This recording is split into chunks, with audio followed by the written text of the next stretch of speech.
nama saya Ratu Fajrina Julieta dari Universitas Pembangunan Jaya, asal kelas Psikologi A dan akan membawakan tema The Self. Nama saya Jessica Ardiko, berasal dari Universitas Pembangunan Jaya, asal kelas A dan akan membawakan tema The Self. Halo, saya Safina Zara dari Universitas Pembangunan Jaya dari kelas Psikologi A dan akan membawakan tema The Self. Nama saya Maria Vanessa, berasal dari Universitas Pembangunan Jaya, asal kelas A, dan akan membawakan tema The Self. Komponen utama diri terdiri dari konsep diri dan harga diri. Konsep diri mencakup keyakinan tentang kepribadian yang terlintas dalam pikiran ketika memikirkan diri sendiri dan apa yang diyakini tentang diri sendiri.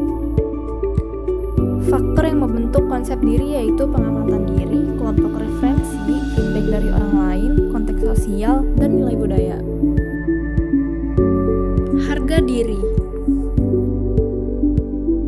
Orang dengan harga diri tinggi cenderung lebih percaya diri dan disukai banyak orang. Mereka memiliki daya tarik dan memiliki hubungan yang baik dengan banyak orang. Narsisme adalah kecenderungan individu untuk menganggap dirinya sendiri yang paling baik. Sedangkan individu yang merasa harga dirinya tinggi menilai dirinya dengan positif dan realistis. Keterlibatan orang tua, dukungan, dan pola asuh mempengaruhi perkembangan dan pembentukan harga diri. Etnis dan gender memiliki keterlibatan dalam harga diri. Contohnya, pria kulit putih dinilai memiliki harga diri lebih tinggi dibanding wanita kulit putih. Selain itu, perempuan mayoritas dinilai memiliki status dan kepuasan lebih rendah dibanding pria. Namun hal ini tidak mempengaruhi harga diri. Prinsip dasar persepsi diri. Proses kognitif dan atribusi diri dapat membangun seseorang untuk mempertahankan pandangan yang positif dan koheren dengan melihat proses kognitif dasar yang terlibat. Proses kognitif. Pada kesehariannya, individu mempunyai rutinitas yang sama, seperti mandi, makan, minum kopi, sarapan, mengecek sosial media, dan lain-lain. Rutinitas tersebut dilakukan tanpa banyak berpikir sehingga menghemat kapasitas atensi dan dapat melakukan pengambilan keputusan atau mengambil memori untuk tugas-tugas kognitif yang lebih penting.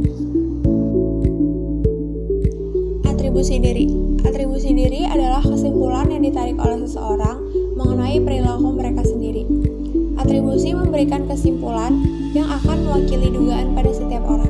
Orang akan secara rutin membuat atribusi untuk memahami pengalaman mereka. Atribusi diri internal dan atribusi diri eksternal. Atribusi diri internal adalah kualitas yang terkait dengan tindakan individu. Lalu, atribusi diri eksternal adalah kualitas yang terkait dengan suatu lingkungan tempat perilaku individu yang terjadi. Contoh atribusi diri internal.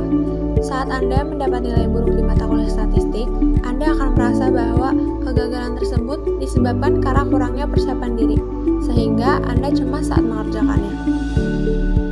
Contoh atribusi diri eksternal, Anda mengikuti salah satu kursus yang menurut Anda sangat sulit, dan Anda akan mengira bahwa gurunya tidak ahli dalam mengajar, dan ada juga buku yang terlalu sulit untuk dipahami. Motif membimbing pemahaman diri. Individu sangat termotivasi untuk mengejar pemahaman diri.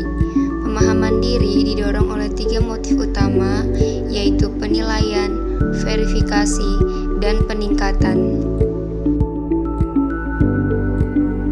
Regulasi diri adalah kemampuan untuk mengelola dan mengarahkan apa yang kamu lakukan dan bagaimana kamu berperilaku terkait dengan kesuksesan di tempat kerja, hubungan kamu, kesehatan mental dan fisik. Self-efficacy mengacu pada keyakinan seseorang tentang kemampuan untuk melakukan perilaku harus mengarah pada hasil yang diharapkan. Self-efficacy mempengaruhi komitmen individu untuk tujuan, kinerja pada tugas, dan ketekunan menuju tujuan dalam menghadapi rintangan.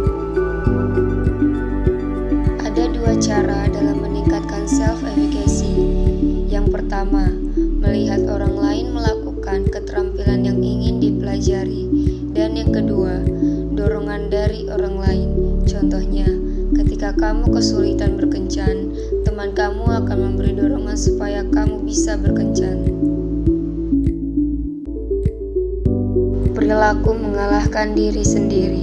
Setelah bertindak melakukan suatu hal, biasanya individu akan merasa menyesal dan sadar bahwa yang dilakukannya adalah hal negatif yang merugikan dirinya, seperti merokok, berhubungan seks, dan menunda mengerjakan tugas. Ada 3 kategori perilaku mengalahkan diri sendiri yang dibedakan oleh Roy Baumeister dan Stephen Scaer.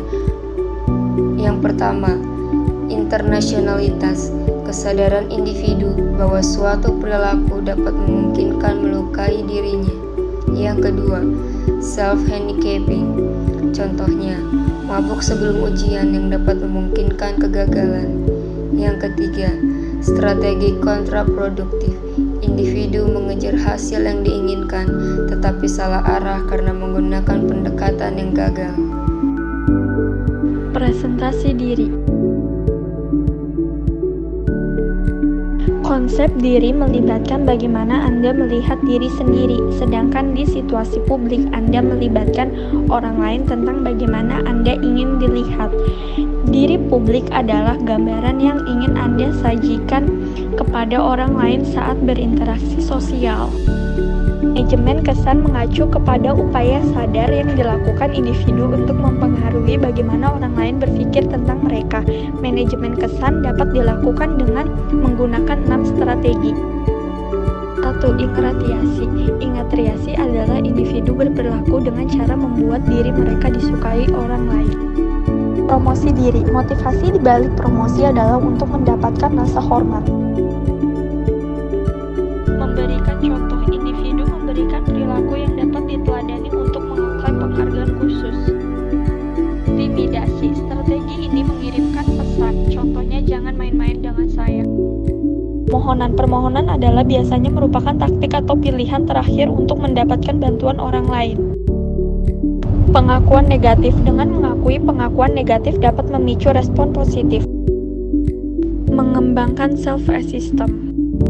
7 cara mengembangkan self-esteem. 1. Kenali bahwa kamu dapat mengontrol diri kamu. 2. Pelajari lebih lanjut tentang diri kamu. 3. Jangan biarkan orang lain ikut campur dengan tujuanmu.